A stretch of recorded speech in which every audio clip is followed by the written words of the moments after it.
Get straight into it, because we haven't got a lot of time. Climate change, obviously, is the elephant in the room. These are pretty grim numbers if you have time to go through them. You've got people that say climate change exists, it doesn't exist. It's a never-ending debate.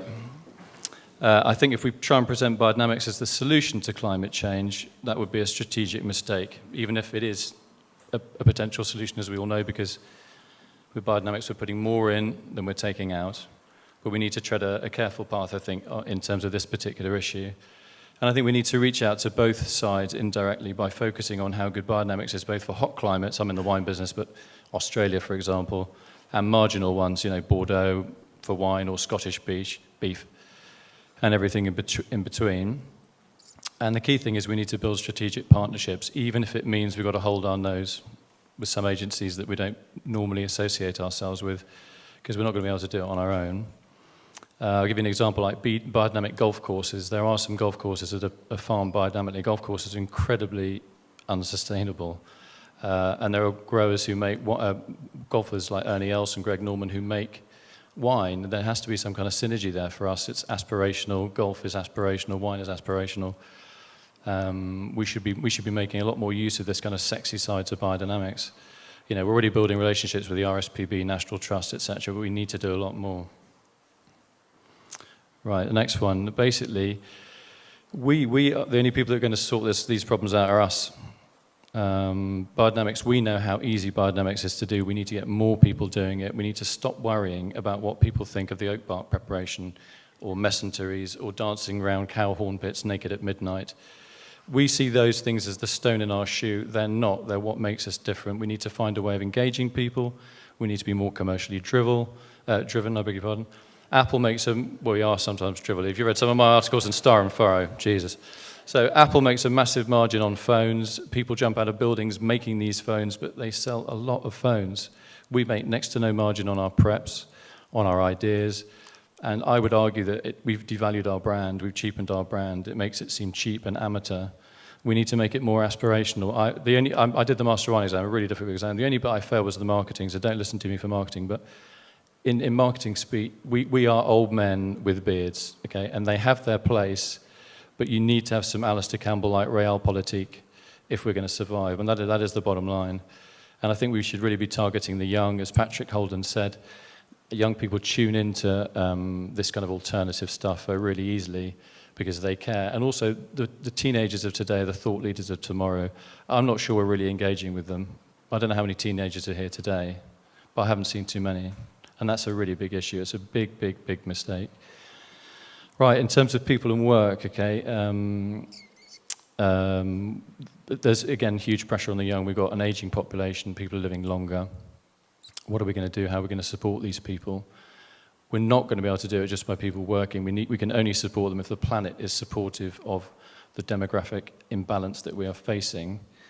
And I think the BDA should be looking really at going into schools, other than Steiner schools, with some kind of educational program. And you could do, I've just thought off the top of my head, do an open pollinated seed challenge, see which kids can grow the weirdest looking, quote, pumpkins, and then what do carrots look like when they flower? So you follow the whole season through of how these familiar crops that we see in the supermarket, how do they grow? A lot of people just do not know how they grow.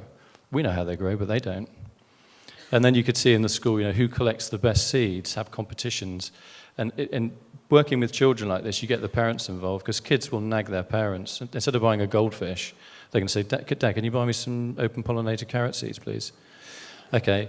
And you're going to get a lot of awareness. Again, these are the future of our organisation. We are lots of old men in this room and old people in this room. We look old, we think old, we talk old, we are old. We need to get younger, okay?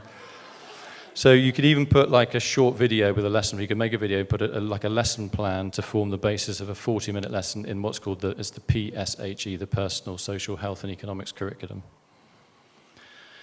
Okay, what about there's this long-term unemployment, massive problem, not just in the UK but also in Europe. What are we doing with the long-term, self-employment? What are we doing with the self-employed in terms of social policy? What are the opportunities, or what opportunities do these people have to garden? Are we doing anything with town planning? Making space for people to garden. What about allotments, which are governed already by legislation, but the government is kind of ignoring that allotment legislation? We need to make more noise about these issues, even if it doesn't directly get us anywhere. It gives us a voice, and it shows that we are rational, even though we're completely irrational with our animal organ preparation, loony kind of shit. We are rational, we're articulate, and we're rational. You need to make the Biodynamic Association relevant to key social changes. These are massive social changes that we're undergoing. Probably the biggest social changes we've had since probably the 1930s, apart from, say, the 60s. But that was kind of, that was a different social change. This is a major, major social change that we're undergoing. And wireless technology. More people are working at home because they can work at home because they've got wireless. So they're eating more at home and they're producing more waste at home. What are we doing to say, actually, can we design meals or design gardens or design menus so that there's less waste, and also gets you cannot sit in front of a computer screen for 8 hours a day without becoming unhealthy. So balancing a little bit of food growing, a bit of food preparation and working is good for everybody. It's good for your local community, it's good for you as a worker, and most importantly of all, it's good for business, and business loves a good news story. So we need to be much more proactive in making ready meals. You know, pret-a-manger, what are we doing with them? They make a lot of ready meals. How many ready meals do they sell that are biodynamic? None.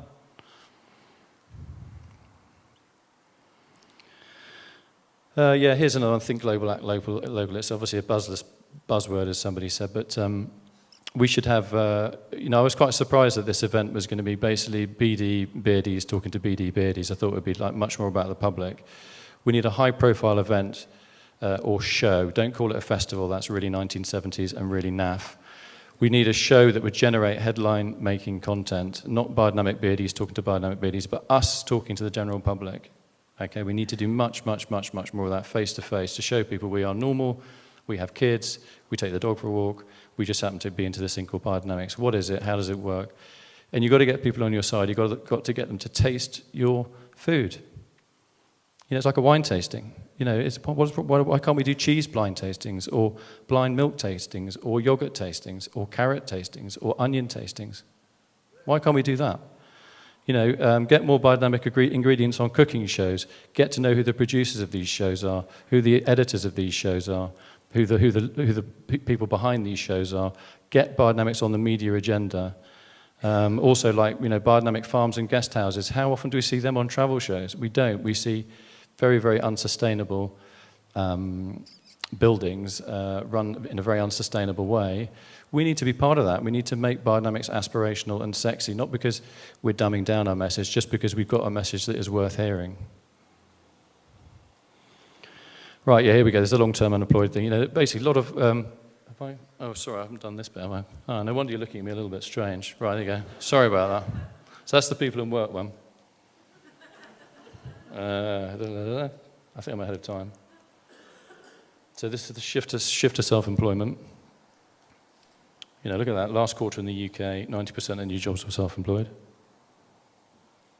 Is that going to go? Right, it's stopped working now, this one. There we go. Right, here's the slide I'm on now. Okay. So basically, unemployment. Lots of folks with nothing to do. What are we doing with the long-term unemployed? What are we going to do to shape and utilize this wasted potential? Are we going to get people to pick up litter? Or are we going to give them, in Barack Obama's phrase, the audacity of hope? You've got to give people some kind of hope. And, you know, why don't we give free seeds to the free open pollinated seeds to the long-term unemployed? I think that's a really good idea. Make them work for their food, but not in a kind of punishing way, but to set them free, because if they've got food to eat, they become much more autonomous, okay? It's not Robinson Crusoe romanticism, but realpolitik. Okay, I've got to use two hands now. I'm a man, I can't do two things at once. Right, we've been around for 90 years. Are we seen as an authoritative body? No, I don't think we are.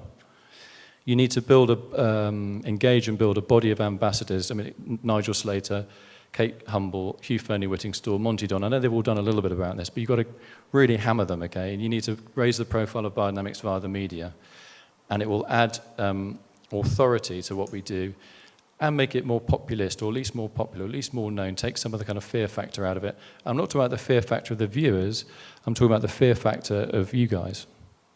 Because you don't want to talk about the nitty-gritty of the biodynamic stuff generally to people. We kind of hide that. Why do we have to hide it? It works. We know that it works. We kind of feel friendless, but we've made ourselves friendless. Okay, here we go. Carbon. Okay, so who is our voice on trees? The Rainforest Foundation has played a leading role, but it can seem very, very remote. It's like a far-off problem in a distant land.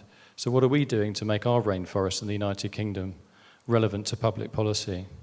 How are we making our forests stronger to climate change, stronger to increase wind and increase rainfall? What can we offer? What do the preparations offer? What are we doing about it? What suggestions do we have? Where do the preps fit in? Why does it matter? Okay, flooding. We all know that trees slow down water. So listen, if you get your biodynamics right, your house insurance premium is going to go down. Everybody's going to get that. They won't care about the skull or the mesentery. They'll understand that there's a digit less on the house insurance policy. Okay, all this thing about green energy, we all know a lot of this is kind of isn't actually particularly green. Our main proposition is that we use solar energy and we make the sun do the work. Michael Pollan explains this very, very well in The Omnivore's Dilemma. Sun plus grass equals food, and in our case, manure. Patrick was talking earlier on today about grass-fed beef being a net benefit in terms of carbon and in terms of diet and in terms of localism. Which farmers do we have in our organisation who are really good communicators? Who are the ones that are going to be able to get that message across and not scare people? Get them on social media, get them on the telly, use images, use audio, use statistics, use numbers, create some kind of a buzz, show people that it makes sense and how it makes sense. People want to know the mechanism. Why does it work? How does it work? How can I do it? How much does it cost? We need rational explanations to show how biodynamics is not actually irrational. It may seem to be, but it's not. Okay, renewable energy. Again, this is a real minefield in terms of public policy and wasted money, etc. Which other agencies in this field are doing things we approve of, even if they're not necessarily biodynamic? We need to get some data from these organisations, or get some of our own data, and then again put our own biodynamics is about putting more in than we take out premise, because this fits with the challenge that we face. It fits absolutely perfectly with the challenge that we face, but I never read about what the biodynamic guys have to say or people have to say when it comes to renewable energy, really. So again, what we could do is set the agenda by commissioning a piece of research from YouGov. Now that costs money, but with carefully crafted questions, you can generate an authoritative snapshot of the place biodynamics holds in the great British public psyche today. And then you can position the Biodynamic Association as the authority in this field. And of course, you're going to provide editorial for the media to write around. It's all about upping our profile. It's not a question of just upping our profile to up our profile. It's upping our profile about things that we care about and that we can offer solutions for in a rational, articulate, sensible, clear-thinking, long-term way.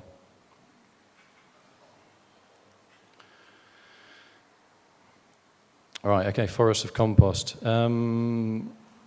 We should get people to, like luminaries, to host sessions on composting at the Hay Literary Festival, okay?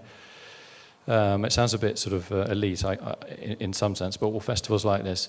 And if you have a voice on panel events and discussions, you're going to find that gatherings of people there are incredibly influential in the media, incredibly influential in the media.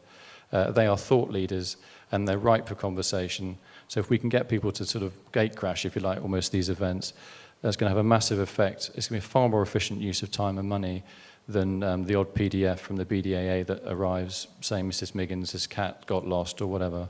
Okay, you need to really up the ante. And in terms of municipal composting as well, that's another area of public policy. FIFA was obviously very hot, no pun intended, on municipal composting, but we've lost the culture of composting. Hot composting chews up energy, which is what most councils do. Why can't we find a way of incentivizing farmers to make better manure and better compost? If what Patrick was saying earlier on today about nitrogen leaching possibly being something that's going to get you fined, you have to pay a penalty for polluting the water. More farmers are going to be interested in this. What is our policy? Where are we at? Can we take advantage of that? Not because we're opportunistic people picking over the carrion, but because we're sensible, rational human beings with the right idea about these issues. Food quality, manure quality, and compost quality are all inextricably linked. Oh yeah, okay. Well, that's just bonus. Right, so basically we live in a generation with little contact with the outside world. You need to bring the natural world that we know and love into their homes.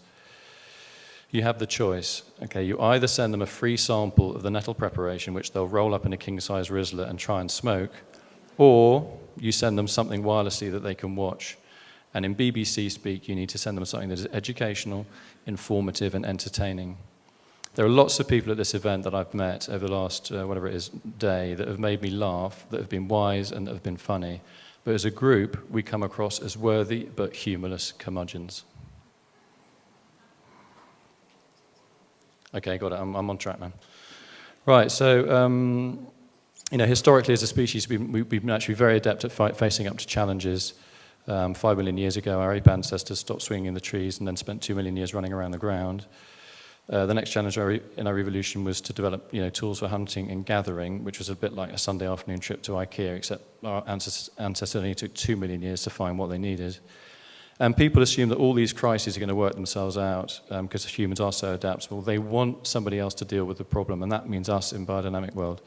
If you want to make bees more relevant, you don't keep banging on about population loss and all that. It's just depressing.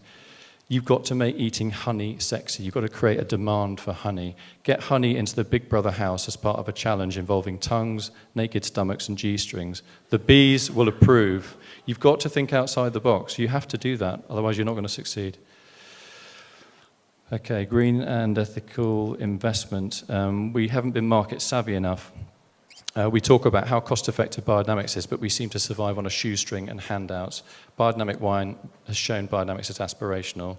Why can't we have the same aspirational for grass-fed beef or open-pollinated seeds? Seed gathering is part of our DNA. You can make a spoof documentary, seed saving, not in the Serengeti, but in Surrey or Sussex. And, I've got an Apple product. Can you imagine Apple getting hold of the biodynamic blueprint and reading that with just 9 preps, you can increase soil fertility and food quality on 1 hectare of land with no safety risks, no lawsuits, for just a couple of pounds? Steve Jobs would have concluded, no one is going to believe you in your biodynamic potions unless you put the price up. This is why I'm saying that you need to make biodynamics a little bit more aspirational. And I've got a quote, people in food, taken from an Australian marketing guru, when Australian wine was deemed to be too uniform, all this kind of fruity fruit bomb wines. He said, what we require is a structured, market-based approach to optimize the potential of our artisanal values to relevant consumers, and that's exactly what we need to do. Within this, we need to translate biodynamic speak into something more appealing. We need to turn white noise into music that appeals to specific consumers, and that's what I've been trying to show throughout this talk. There are different groups and areas that we can exploit. We need to understand whether these consumers like classical, jazz, blues, or rock. What we should not do is move to the other extreme and assume that the right solution is to give them all the kind of music that you hear in elevators and shopping malls. In other words, we need to put the weirdness of biodynamics on the table, if only to promote a reaction.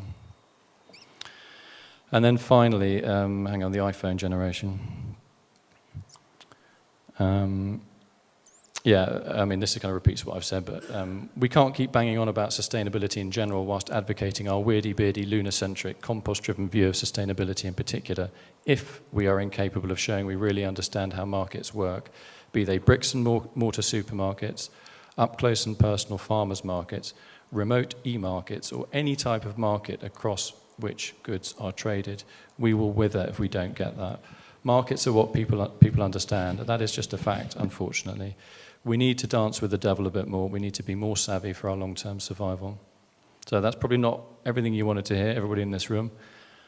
But, we've got to move forward. We can't keep treading water on a financial shoestring. We've got to start thinking outside the box in terms of how we're communicating, who we're communicating, why we're communicating, what we're communicating, where we're communicating, and when we're communicating. There we go, that's it.